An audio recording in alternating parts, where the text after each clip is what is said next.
Hello, and welcome back to this tutorial series on pitch and key tracking in Bitwig Studio. Today, we're going to dive further into the grid by creating a simple kick patch from scratch that utilizes some of the concepts we've learned so far. In particular, I want to demonstrate how we can maximize the flexibility, usability, and extensibility of our patches by setting up our pitch routing in a clear and explicit way. Let's get on with it. I've got a really unique MIDI clip here with a 4 on the floor kick pattern using MIDI note C1. I like to use C1 as a starting point for all my drum parts, as it's the default first slot on the drum machine, so it makes it easy to switch things out later if required. I'll start by loading up the grid. I've added a gain knob to my default preset because the grid oscillators spit out 0 dB peaks by default, and I don't usually want levels that high in my projects. Let's swap the triangle out for a sine. By default, the grid oscillators have key tracking enabled. If we disable key tracking and open up span, you can see that a 1-to-1 ratio on the oscillator tuning is, you guessed it, C3. Well, C4 in span, but we've discussed that before. Yep, the default oscillator pitch is the same as the default filter frequency. Handy. I don't usually use key tracking on my kicks, as just 1 or 2 hertz can make quite a significant difference in the feeling of your low end, and working in semitones doesn't give you that level of granularity.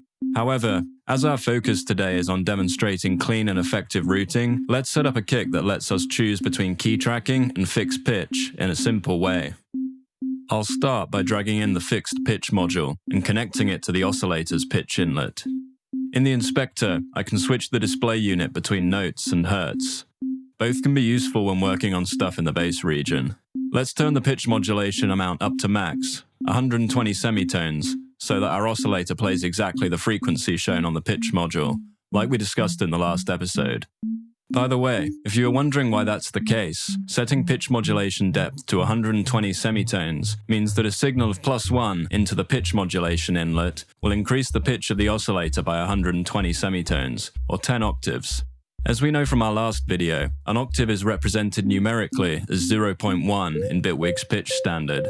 10 lots of 0.1 fit into the number 1, i.e. 0 to 1 is also a range of 10 octaves. If we were to set the pitch modulation depth to anything less than 120 semitones, then a numerical increase of 0.1 in our pitch modulation signal would no longer correspond to 1 octave of actual pitch modulation, and our oscillator would no longer be key tracking with correct intervals.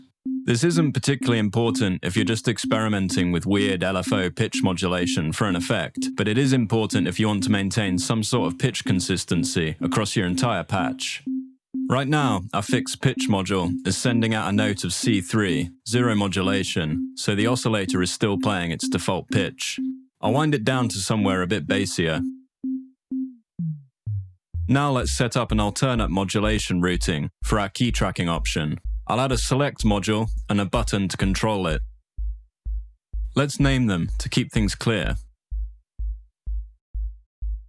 Next, I'll add the pitch in module and hook that up to the second input of the select. Now we can easily switch between a key tracking or a fixed note kick.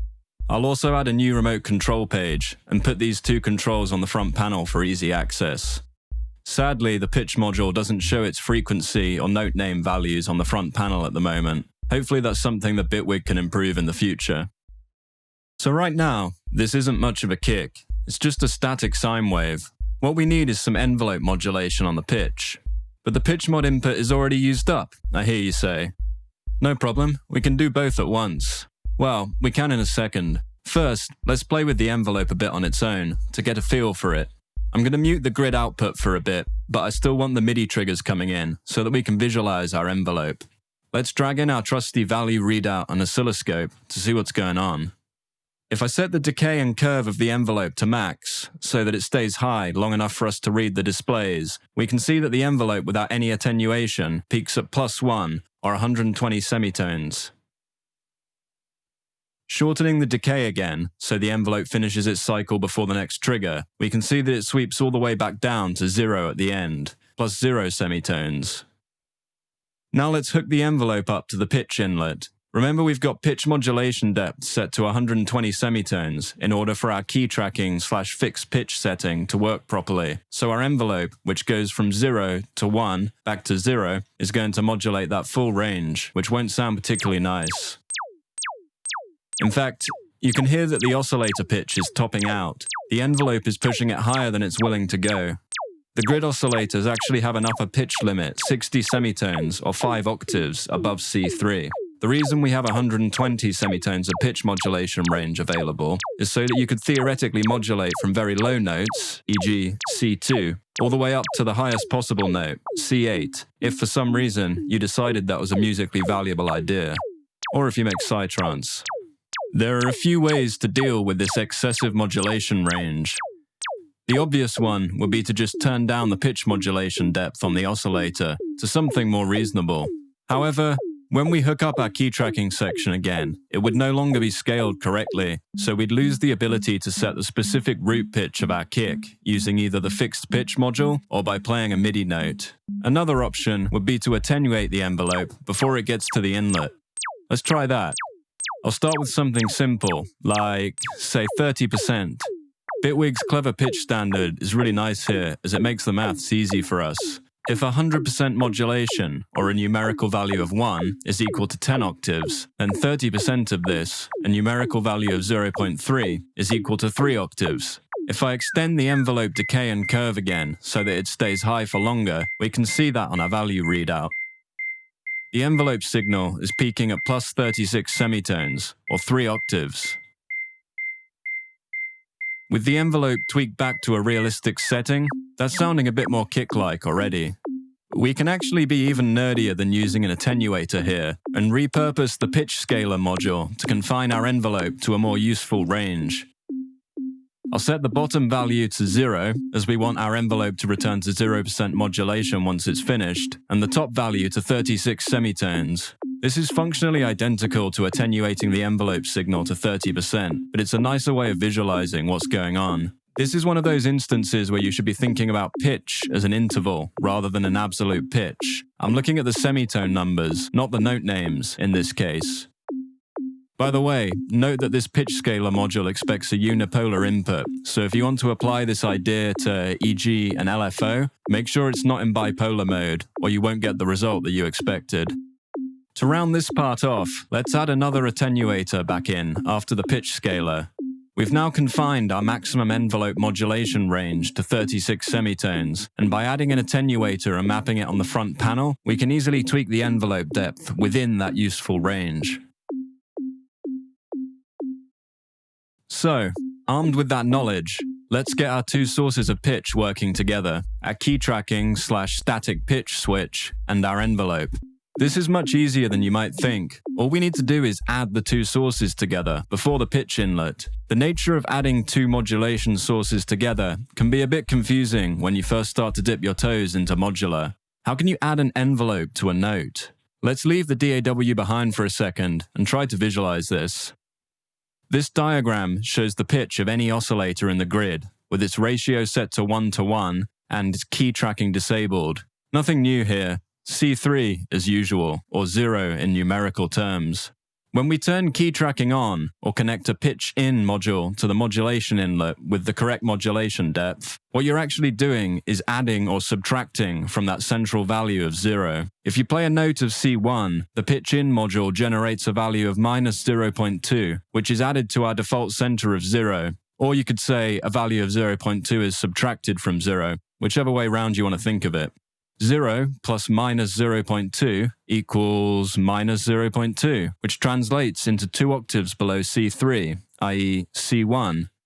The pitch in / key track signal remains static through time until a different note is played. It doesn't snap back to 0 after you release a note. So what if we added modulation from an envelope instead? If we use our envelope from our kick example, which has been scaled to a maximum height of 0.3 instead of 1, it would look something like this. At the start of the envelope, its value is 0, and therefore no pitch modulation is applied to our oscillator. The envelope rises over time to a peak of 0.3, at which point a value of 0.3, or 3 octaves, is added to our oscillator pitch, taking it from C3 up to C6. The envelope then decays back to 0, returning the oscillator pitch to where it started. Now, adding the two together is as simple as it sounds. A static value of -0.2 from the Keytracking is added to the up and down modulation provided by the envelope, effectively offsetting the whole thing down 2 octaves. We start at our played note and we return to our played note. In this example, C1. We reach a peak pitch of C4 in the middle, where our envelope is adding its max value of 0.3, 3 octaves, to our static pitch offset of -0.2, -2 octaves, giving a combined peak of 0.1, 1 octave above C3. Let's get back to our patch and set that up. We'll drag in an add module and connect our static pitch and envelope up to it.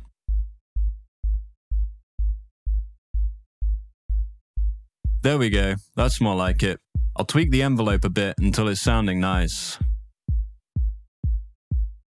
If you like more transient heavy, clicky kicks, then you could adjust the pitch scaler here to allow yourself a bit more wiggle room for modulation. If I connect the output of our combined pitch modulation to the oscilloscope and value readout, then you can see exactly what I just showed in the animations.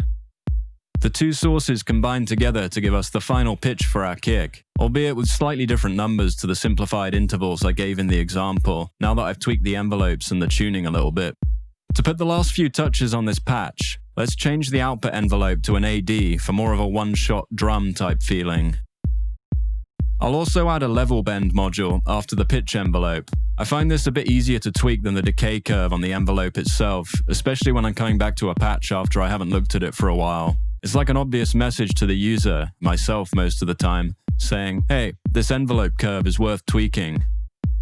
Finally, I'll also add another pitch envelope for a bit more articulation in our pitch modulation. We can copy-paste the first envelope and its modifiers to save time, then convert our add module into a sum module to get more inputs. I'll keep the modulation range for the first pitch envelope the same. We can use that for a snappy transient, and I'll give the second one a smaller modulation range, but increase the decay for a bit more of a thump. You can see how easy it is to make modifications to your patches by setting them up cleanly like this. It took less than 5 seconds to add an additional envelope to my kick, and I didn't need to make any changes to the existing elements in the patch. If I wanted to do something peculiar, like add an LFO or a pitch sequence to my kick, it's as easy as hooking it up to the sum module after making any adjustments like attenuation, offset, or quantization on that individual signal. So that's it for this video. Not the most exciting patch in the world, I know, but by adopting a clean and explicit workflow like this, you make it much easier for yourself to experiment with more complicated ideas when they come to mind, without having to disconnect and rewire everything that you had going on already. Part of the fun of modular patching is freely connecting things and seeing what happens, but having a technical understanding of why things react in a certain way can help you materialize the ideas in your head much more quickly and easily. Make things easy for yourself while you learn, with clear and intentional organization, and it will pay off in the long run. Or you'll just get addicted to making patches that sound like angry frogs and never finish any music ever again. It's a bit of a gamble, to be honest. Take it easy, I'll see you next time.